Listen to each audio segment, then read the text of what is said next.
Nicely done, Hoyland! Oh yes, he must score, surely! They have! Jamie Hoyland has done the impossible! Oh, on the stop from Johnson, Kate Bigby!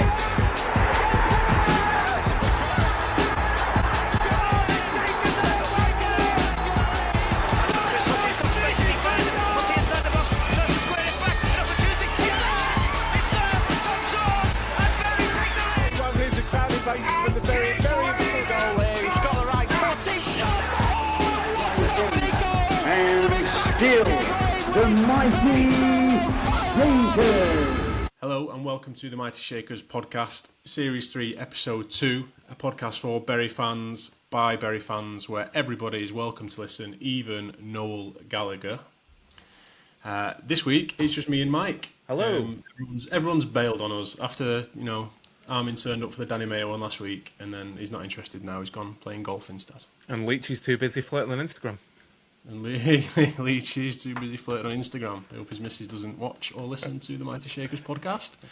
And we were actually supposed to we're talking of comebacks like Oasis, we were actually supposed to have the comeback of Elliot Seal, but his missus has got an injury this evening and he's no longer able to join us. So shake a shout out to Elliot's missus, hope she's okay in hospital. So, to kick off, we may as well kick off, we mentioned it a little bit, but the shout-out that we got, well, not us specifically, but Berry got last night from Noel Gallagher, that was from Elliot as well, he sent us the video this morning. Yeah, it was a bit of an odd one to wake up to, and obviously, my mates were there, but didn't say anything. So, I was weren't expecting it, and then see the video, I'm like, oh, that's quite funny. And then you've banged it on social media, and it's, nearly 300,000 views on TikTok already? Nearly 100k on Instagram? Yeah, we're it's gone viral, and obviously we got the MEN asking if they can use it, and we tried our luck and asked for a few quid, and they told us no, so we said no, you can't use it. You've got to try your luck, haven't you? Exactly. They'd have made money out of it if they'd used it. Yeah, I work in this industry, I know it works.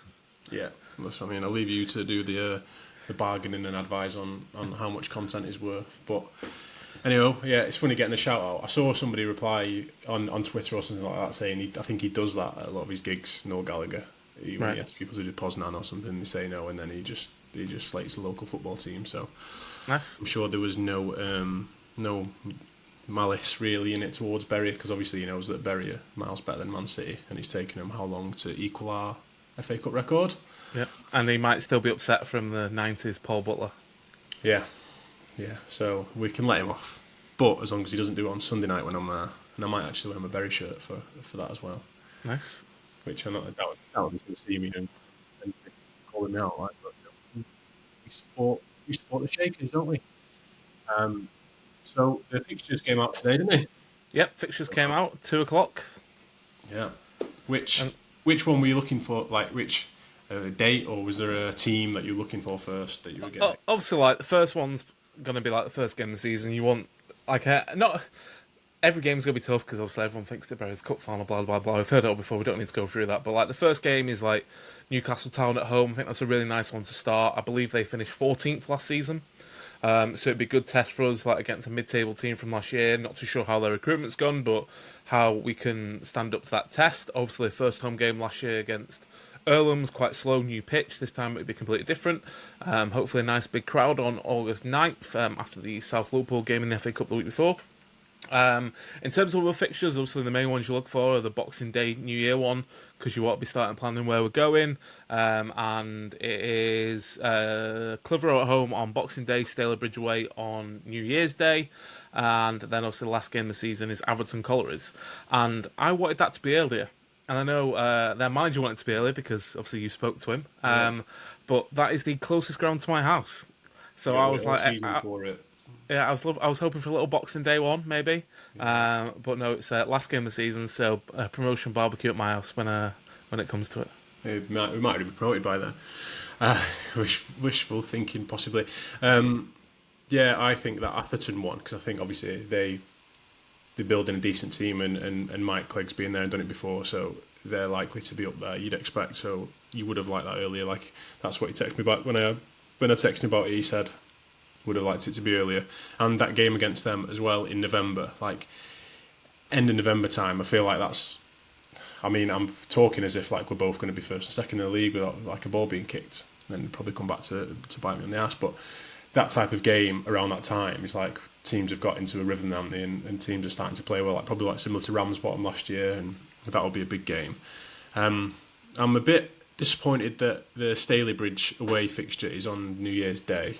That would have been a good away day. I know we possibly have them in the cup, won't we? But that would have been a good one. Trafford again, Tuesday night. Shame that that's like a local one for us. Is not on a Saturday. Avro as well. That's a Wednesday. Yeah, I mean, I don't know. It's second game, isn't it? I'm not too fussed about Avro. They're just games like Trafford, and I guess like we've got like Mosley. That'll be on a Saturday, which is like a good one from a like public transport, few beers type of game. And then one for all the married and Bury fans with partners. Wythenshawe Town is on Valentine's Day.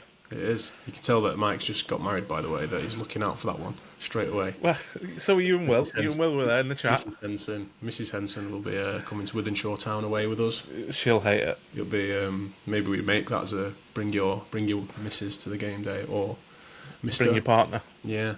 Lowbreck as well. February. Going to be cold. Going to be probably raining. It's going to be another tough away game end of February. Yeah. Don't expect a match report from me on the podcast. I'll probably go to that one. I've not been to their ground yet, so I need to tick it off. Okay, you can do that one then on behalf of us and everyone else. I'm looking at the fixtures now. It doesn't look like there's loads of Tuesdays. Maybe some are going to get moved, but I feel like last season we were playing Tuesday, Saturday, Tuesday.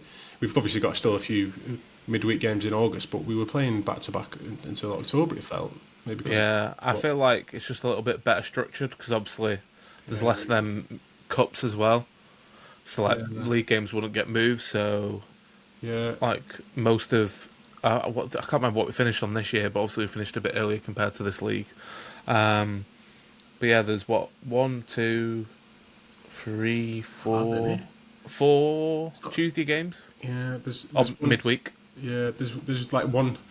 There isn't a Tuesday night game in next year. There's obviously a Thursday New Year's Day and there's a Monday bank holiday, but all the rest are Saturdays.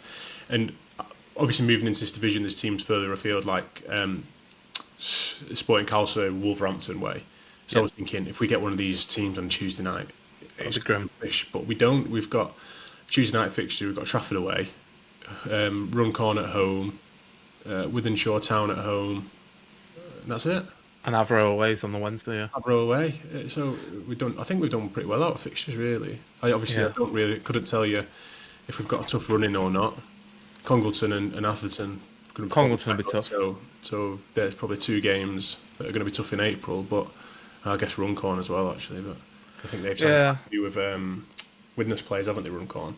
If that was away, I'd say potentially be a bit tougher than it being at home, but obviously you'd expect like a decent crowd on there. Hopefully we'll get a few away fans now. Like dates to be aware of changing. Obviously 16th's free at the moment. That is the preliminary round of the FA Cup. Nantwich away may get moved, depending on our FA Cup performance as well, because that's the first round qualifying. And then Shifnal Town at home is another one that could get moved. And then obviously if we make it through to the rounds like we did last year, it's 27th of September and 11th of October. So that would be Stafford Rangers at home and Chase Town at home. So depending on progress, we could have some more games moved. And it's the same for the FA Trophy as well. I think like that was in September, isn't it? The second round? Yes, 20th of September, which is Mossley away at the moment.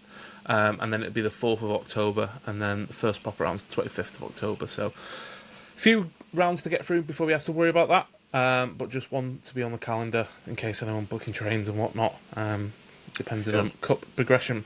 Yeah, I've been looking at the trains today for Sporting Calcio. It's only an hour and 10 minutes to Wolverhampton. Nice. Get a taxi from there, it's not 10 minutes. So, that looks good in October. Are there any games that you know that you're already going to miss? That you're annoyed about? Yes, I'm going to miss the first home league game, sadly. I'm going to be working in Riyadh for the Esports World Cup. Here we go. I wish I never asked. You asked me. I wasn't teeing, for anybody listening, I wasn't teeing you up to tell me about it. I'm not like Will going to Wales and missing games. I'm actually doing work. To Saudi, are we, for work? Yeah, Esports World Cup, so I'll miss that game, sadly. Right. And then You're missing the FA Cup as well, then? potentially missing Sport and Calcio away. It depends on how plans work out. But yeah, I'm a bit disappointed to miss some of the games just because of work commitments. Like later, like once my work kicks up, like in esports, it's like January onwards, where like there's a few Saturday events, so I might miss a few here and there, which I'm disappointed by. But hopefully, the majority I'll get to again. Will be disappointed. Yeah, Will's always disappointed me. I'm just his friend. Will's friend. I'm away for the FA Cup game on the 2nd, and then I've got Boothie's stag do on the 23rd, so I'm missing Congleton away, and then I've got his wedding on the 25th of October, so then I'm missing Vauxhall Motors away, which I'm more annoyed about missing the Congleton one, I think. Yeah, Congleton's a nice away day. Obviously, you already know my thoughts on parking there, but it was a nice little away day last year in the FA Cup. Good sized stadium, some good food there as well. So yeah, it should be pretty good, and the weather should be good as well. 23rd of August. Yeah. So, yeah, exciting to get them. I feel like when the fixtures come out, it's like the season starting then, isn't it? Even pre-season friendlies will probably feel a little bit different if you struggle to get up for pre-season friendlies, because then at least you know there's a means to an end with them, and it's not too long now. Yeah, 9th of August, 2nd of August for the first competitive game, I guess. But yeah. And yeah, obviously that brings us on to first fixtures. Obviously we've got Newcastle Town as the first league game this time, but we wanted to know what everyone's favourite first game of the season has been. Dan, do you want to start us off? I've got one in mind. To think about this, but I've not really thought about it. The one that always sticks in my head, and I don't know why, is MK Dons away, and I don't know why. I don't know if it's my favourite one, but it's the one that sticks in my head. I don't know if it's because it was the first game that they had in the new stadium, I think, wasn't it? And it kicked off as well. Yeah, and it was like half built. I just always remember, I think that was a time when we had Chris Casper and Keith Alexander, I think, both fight, didn't we? And Andy Bishop on the bench, we came on at half time, didn't he? Scored twice. Yeah, we won 2-1. We won 2-1. So that always sticks in my head. I think that's that one. And the Glossop one as well last season, such a good one, like, especially for a recent one. Like, obviously it's more than just not last season, sorry, season before. Yeah. It's obviously just like the comeback of the club and the attendance and the way that we won and the goals we scored, and it just felt like a proper moment, didn't it? So that one as well. Yeah, for me, the one that I always remember, like, just growing up, is Huddersfield away. Yeah. So it was the year after we got promoted, and obviously it was like a huge team to go to. And we drew 1-1.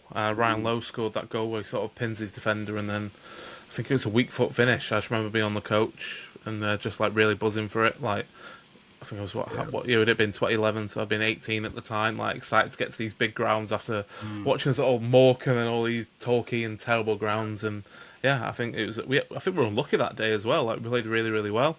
And yeah, that was one of my favourites. But yeah, do reply to us on social media at TMS1885. Let us know what your favourite first league game has been for Bury FC.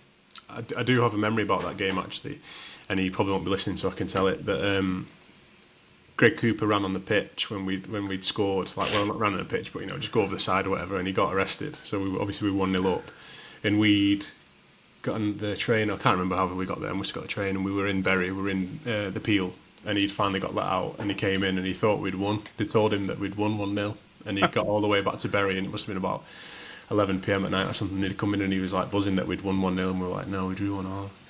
So he got had off big time by the police officers who'd nicked him.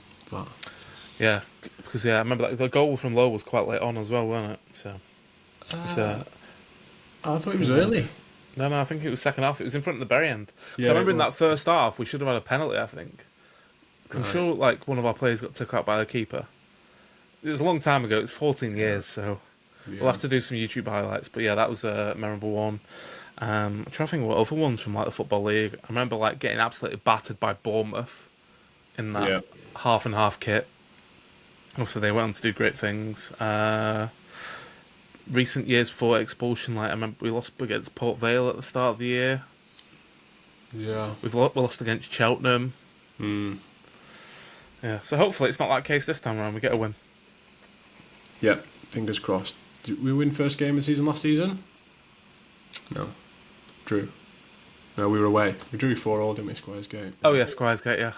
But you should. though. Well, I was going to say you should remember that game, but the state you and Will were in before kick-off, you will not remember that game. Did you even see us before kick-off? Yeah, you were in the right bar then. singing songs. Yeah, right then. Well, I mean, maybe that answered its own question then if I asked you if he's seen us or not. We weren't that bad. Harry was worse. Yeah, Harry's worse. We were okay. Harry's always worse. We were still going strong. Today's episode of the Mighty Shakers podcast is brought to you by iLevel, the UK's biggest name in sunglasses and reading glasses, and proud supporters of Bury FC. Based right here in Bury, iLevel have been in the game for over 30 years, offering more than 1,000 styles, from sports shades to festival fashion, classic gents frames to bold women's looks, and even safe, stylish sunglasses for the kids. They've also got a brilliant range of reading glasses, perfect for everything from your holiday novel to scrolling socials. And just for Mighty Shakers listeners, iLevel are offering 10% off and a free gift. Just use the code Mighty Shakers at checkout. Search for iLevel and Mighty Shakers online or head straight to ilevel-uk.com. iLevel, proud sponsors of Bury FC and the Mighty Shakers podcast. So, we a new signing as well to go with the fixtures, haven't we? An announcement. Yes. And you've been to speak to them this evening? Yeah. So obviously Gabriel Johnson, or formerly known as Trialist B, or Trialist 2, obviously was playing against Chester last weekend, came on second half for DJ and scored as well. Knew exactly where the goal back of the net was, which is good to see. And yet today we confirmed the signing of him. Obviously he's 28 years old, coming in from Guiseley, left in the summer there. And the season before last, he scored 22 goals across league and cup. So good record. Former Doncaster Rovers, Sheffield and Hallam, and his academy was Sheffield United, Leeds and Man United. So very good pedigree coming in. Some competition for DJ, probably similar to how Jerome was last season as well. Potentially could push him out of the team depending on forward. We might even play two up front, who knows. But yeah, I was down at Gig Lane this evening helping out Chris Watts with a few little bits, and I was able to speak to them. So let's hear from Gabriel first and then Dave McNabb on the signing. Welcome to Bury, Gabriel. How are you feeling about the move? Oh, excellent. Looking forward to it, to be fair. We've just been speaking to one of your colleagues here about the atmosphere in this place, and when I played on the weekend, the corner was rocking, so I can only imagine how it'll be when the season starts. And how did the move come about? Speak to the gaffer, just tell him the plans for this season. Obviously I watched a bit of you last season, and I know a few bodies that are in the team. I just like the vibe of the club and the place and the way the team's going and the club's going, and I want to be part of that hopefully this season. And what can the fans expect of you this year? Attacking flair, goals hopefully, and just a lot of passion, hard work. Hopefully we'll get as well we want to be. And also the fixtures came out today. Is there any ones that you've got your eye on already? Just that first game of the season, hopefully get off to a good start and see where it takes us. And what would your message to the fans be? Just get behind the team, get this place rocking. I know you will. So Dave, new sign announced tonight. What can you tell the fans about Gabriel Johnson? Yeah, player that we've admired for a long time. Spoke to him earlier on in the summer. Wasn't quite right at the time, but kept in contact. Obviously came in last weekend as a trialist, came off the bench, scored 1-1, not a bad start. Powerful, dynamic, really intelligent, can play on the top line, can play off the striker as well. We'll have firepower, our goals, and really excited to be working with him. And you mentioned some of his attributes there. What in the past has he done that's attracted you to him? Score goals, yeah. So his record's really good, but he isn't just a goal scorer. He's not like a fox in the box type. He is creative as well. In terms of his hold-up play and his build-up play, really, really good. And like I said, he can play multiple positions. And we've spoke to him. He said he can't wait to get underway at Gig Lane, but he's obviously scored already. Do you think the fans are going to love him this year? I think so. I think the Bury fans are very honest people. And Gabe, in terms of his work rate and his work ethic and his attitude and the way he applies himself, I think falling in love quite quickly with him.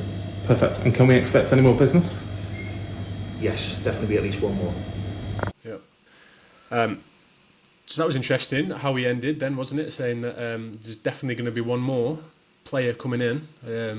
Have you got any ideas about who that's going to be, or No ideas whatsoever. The journalistic side was close to kicking in, asking who, but we left it there. He was kind enough to give us a quick 1 minute, 1 minute 30, whatever it was. So we just left it there. A little teaser for everyone, and to be excited for moving forward. But yeah, like the group seems in a good position. We were doing like some quick fire questions, and like some of the stuff they were doing to put people off was crazy. Absolutely crazy. You'll see the content across the club channels when that comes out, but some good bits in there. Kai Evans saying that signing for Bury's best moment in his career. They were asking people like favourite films. Is a hot dog a sandwich? If you had a superpower, what would it be and why? So just little bits of videos to get to know the players, bring their personality out a little bit more. And yeah, I think everyone apart from Duxbury, Fogarty and the keepers were interviewed, so you'll be able to see them out. And Mr. McNabb dropped Wayne Rooney's name in the conversation, because one of the questions was most famous contact. Right. So yeah, he dropped a little name in there. Nice name drop. So is a hot dog a sandwich? No. But like people say it is because it's meat between two pieces of bread. I've never thought about it that way. Yeah. Interesting. It just provokes it. Like you provokes the thought. Yeah, I get it. Yeah. A bit of conversation start, because obviously like some of them might be a bit nervous in front of the camera. Relax them a little bit. Speaking to you in general, I think, Mike. Yeah, mate, loosen them up for the podcast. That's what I was doing. Yeah, here's this guy who works for the Esports World Cup. Yeah. All I'm doing is, I was like, I'm on the podcast, so we'll get you on. Yeah. So when Gabriel Johnson comes on, you've got me to thank. Oh, God, so grateful for you, Mike. Well, it sounds good anyway. It sounds like some interesting content and good interviews, so well done, Mike. Thank you. First compliment you give me in, 14 years? Maybe. Oh, it's going well, this podcast, for just the two of us, isn't it? Maybe we should do it more often. Well, we did. We were at the back end of last year, weren't we? It was just me, you, and a player. Yeah, just us every week now. Poor effort from the other guys. Okay, so let's talk about some of our recent pre-season friendlies then. I didn't go to the Chester game, so you did. Obviously, we won 3-1, which is and we talked about, obviously, our new signing scoring off the bench. My dad was asking me earlier, like, talking about pre-season friendlies and asking about it, and I told him we beat Chester, and he was like, "Oh, you'd be like surprised by it," and like, "Oh, it's a good result," and I was like, "Yeah, it is." But then I wasn't surprised at the same time, even though they lost the playoff final to get into the conference. But I mean, we've got a good side, haven't we? We beat a lot of teams like this last season.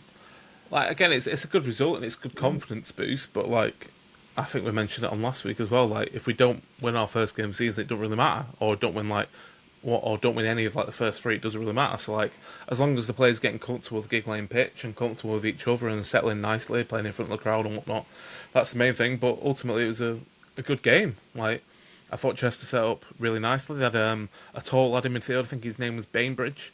Really like the look of him. He had a chance in the first half. Free header, probably should have scored. Colin Woodthorpe's son came on in the second half as well.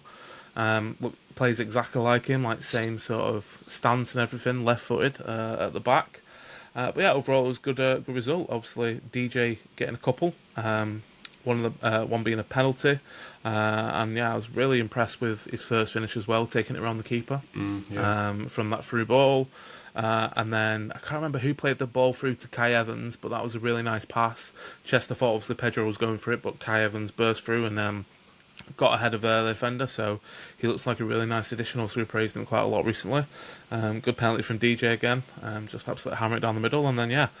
Gabriel Johnson, we've taken his goal really nicely. Like when he came on, like it reminded me, because obviously we're quite far away in the South Stand from the players. He looked a bit like Liam Farrell, the rugby player for Wigan Warriors. Like big, strong lad, and he sort of like you thought he'd be more of like a target man, but then like he was so fast, so fast, like probably similar speeds to DJ. So it looks like a really solid addition because he can hold the ball up, but he can also ping a pass out wide, which he did a couple of times, and then he can get ahead of his man, and he probably win a lot of headers as well. So looks like a really, really nice addition. And if obviously he can pick his goal scoring form up from 2 seasons ago, then it'll be the perfect new member of the squad. Yeah, you touched on it earlier about having that competition for DJ. On Tuesday night, when DJ had gone off, we definitely you could tell that we lacked something. I think just the other players who play in that position up front just don't have the presence that DJ does. So Gabriel will bring that. But then it's also good, I think, that if he can play behind DJ as well, if that happens, and that's probably going to be needed more in this division, I think. Somebody's a bit more physical, whereas last season we had like Brian Lee and James and Byrne, like these sort of like shorter players who were like more technical, I guess, playing behind. So I guess we've got someone a bit more physical as well. That'll work in games, and if one of them needs to come off, then the other one can just go. Like, yep. Johnson could just go up front. So I think it looks like a good signing because it's hard, isn't it? Sometimes, like you can understand last season why Jerome left, I guess, because he wants to play, and at the start of the season he was signed to be that player. But then when Pedro comes in and scores so many goals, like you're just not going to get a sniff, are you? So. Yeah. And at times we played with 2 and he played out wide a little bit, but he looks like a really good signing. Looks like he just fits exactly what we need. So that's exciting. Should be good. Yeah, and I saw his goal in the highlights and he took it well. So yeah, it looks good. On to Tuesday, they were rubbish, mate. They were rubbish. None of them were listening, and they're all better footballers than I am. But they were rubbish. Like you could just tell from the start that they weren't very good, and I think maybe that's why second half they were committing so many fouls. Is this Ashton? Yeah. Yeah, Ashton. Sorry. I thought you were like calling Berry rubbish. Like, they don't. They're not listening anyway. No. I'm not going all Noel Gallagher on us. They just weren't very good, and you could tell, even though it would only finish 2-1 and they equalised through a penalty, you could just tell that they weren't good. They had one good player, number 10. I'm sure I've seen him play for someone before, but he was decent for him. But he's going to get frustrated next season if he's continuing to play with them, I think, because they just weren't great. We were definitely the better side. We just lacked it a little bit once Pedro had gone off injured and James had gone off injured, then we just struggled a little bit. I watched the highlights, and like there was a tackle in the second half that looked absolutely disgusting on Rusty. The one near the touchline. Yeah, but then there was another one as well, which was on the trialist winger, the young lad who's been coming on playing on the right as well. Yeah. One went through him as well, and then I think it was Kai Evans went over to have a go, and I mean just like touched him with his smallest finger or little finger or something, and he's gone down rolling on the floor, this defender. And I just thought, you've just gone in late on a kid who's trialist, he must be 16, 17 or something, like flown through him, and then you're rolling on the floor because someone's tapped you on the face. I just thought it was just embarrassing. But the best thing about the whole thing was Josh Gregory, who had the ball in his own half, had pinged the ball at the player on the floor and hit him straight on back, which was good, well deserved. Which people always get wound up by, but I think you're playing contact sport, like you're getting hit by the wall all the time. So why are you getting upset if someone's kicked it at you from 30 yards or something? Like you deserve Especially it. if you've acted like that against a kid as well. Yeah. I mean, I don't think he was that old himself, the lad, but I just thought there was definitely a size mismatch with him, but yeah, I guess it made a little bit more interesting, a bit of bite to the game. But I just thought it's just not necessary in friendlies. I'm sure if it was the other way around and we were going in late on them all the time, they wouldn't want players getting injured. Like we had 2 players go off, whether they just wanted to get off because the weather was dreadful and they thought just take the opportunity to get off and just play on Saturday or not. But I don't know if it was. I was talking to Harry when we came out, and I didn't know if it was that they were just poor or they were malicious, because some of them were late. Because even apart from the 2 bad ones, like we probably should have had 2 penalties, and there was just like the odd challenge that was just late off the ball, which was just like unnecessary. So the ref and the linesman on the main stand side didn't help things whatsoever. Lost control big time, which was a shame. Hopefully, a different occasion on Saturday with higher up opposition. Yeah, which is good. And I think we said this last season where we had such a good run in the cup, so it maybe speaks for itself, but like we seem to play better against these better sides. Maybe it's I don't know. It seems to work, maybe. So, are you going? I'm not, unfortunately. I won't mention I'm going next week, so you can't be shouted at again. You're going. But yeah, I have prior commitments. Yeah, some life. Are you going? No, I'm not. I'm away. It's nowhere. It's nothing fancy as where you're going though, man. I'm just going Leeds for a couple of days, and then back for Oasis on Sunday to see our friend Noel. But I'm sure if we can manage to get one of the others, if we can manage to get Will on the podcast next week, then I'm sure you can tell us, because I'm sure you'll be going to Buxton. But I think it should be a good challenge. They got beat off Chester, I think, didn't in the playoffs. I believe so, yeah. So, in general, obviously, we're playing the game because they got a friendly out of the DJ Pedro deal, which I'm sure will make them more money than what we paid for Pedro, because get Bury fans in, we should take a few hundred, a few beers. They should do well out of it. Should be a good away day. I'm good. I'm missing it, really. It's definitely a good train one, I think, for a couple of beers in the Peaks. And it's the first of 3 games in 4 days. Yeah. We've got the Super Cup. So that's on Monday night, isn't it? Against Charnock. That Holden was ransomed to play, and then Cheadletown on Tuesday, which I guess is a friendly that we did want to have, which I would be interested to see that game, because I think they've signed quite a few players, Cheadle, in the summer, haven't they? From like Wythenshawe and things like that. And I saw somebody saying that they were spending a few quid on players, so it'd be interesting to see what they're like. However, playing Saturday, Monday, Tuesday, I don't know what the teams are actually going to be like on Monday and Tuesday. So yeah, I'd probably say it's going to be decent strength on Saturday because it's good opposition. Probably people who haven't played much minutes on Monday, maybe a few trialists, maybe a few under 23s. Potentially involved in that, and then probably a mix of the both for Tuesday. Obviously, I presume as we get closer, he's going to want to start having his starting 11, like sort of being able to start them games and get used to playing that first 45. And then obviously Radcliffe at the weekend, but we'll record again before Radcliffe. I think Radcliffe will probably see similar to what we'll go line up against South Liverpool, maybe. And then obviously Wigan on the Tuesday. Again, probably maybe even do 2 11s, like the team that's going to start against South Liverpool, and then mix it up for the second half to make sure everyone's fresh for the Saturday as well. Yeah, I think that Wigan game, I think they'll probably bring some youngsters as well, won't they? So they'll probably have quite a mix of a side. So it should be good. There's still quite a few friendlies left, isn't there, really? Before obviously we get into those games, get into the competitive games. So just keep us going. I was just thinking then about, obviously Dave McNabb said earlier in the interview that he played, about another player definitely coming in. The right back's pretty good, who we got on trial. He's so fast. He's very quick. So it'd be interesting to say if we sign him, given we've got Bebeto. And Kieran Lloyd. What's his? Yeah, Lloyd. What's his first name? Kieran. Is it Kieran? Yeah. I think so. So now we've got Kieran Glynn. He's the. Yeah, it's the lad from the Welsh League. Yeah. Yeah, Kieran Lloyd. Yeah, we got there. Because he looks good as well. He played, obviously, on Tuesday night. We played a back three that didn't have a centre half in it, and we played a midfield that just had, I think one midfield really. Brad Carroll played, so it was just interesting because Lloyd played at right centre half and he was really good there, so you could see him filling in at points, like just really good on the ball, calm. Didn't lose it at all, and just looks really good. Just looks really solid. Looks like he knows what he's doing. Connor Pye was good. Took his goal really well as well. He's got a right foot finally. Yeah, well, there was a one before it where he had a chance to hit it on his right foot and he cut back in, and then lost it. So I think maybe this next time round he just walloped it and he went in and took it well. So yeah, it'd be interesting to see how much more business does get done before we start. But the squad looks good, doesn't it? The signings that we brought in. It looks very good.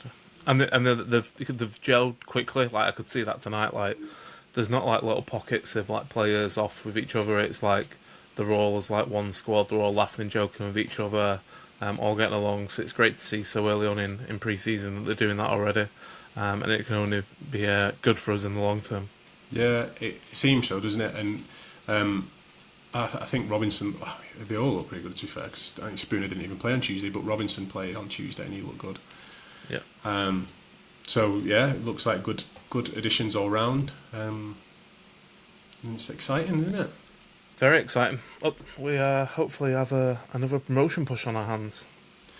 Yeah, that would be very nice. And if we are celebrating it at Atherton on the final day, then so be it. But barbecue at your house. Yep. And there's a few good pubs in Atherton, I can tell you that. Yeah, so we'll. Mike can be the tour guide. We can have the Mighty Shakers pub crawl. Yeah.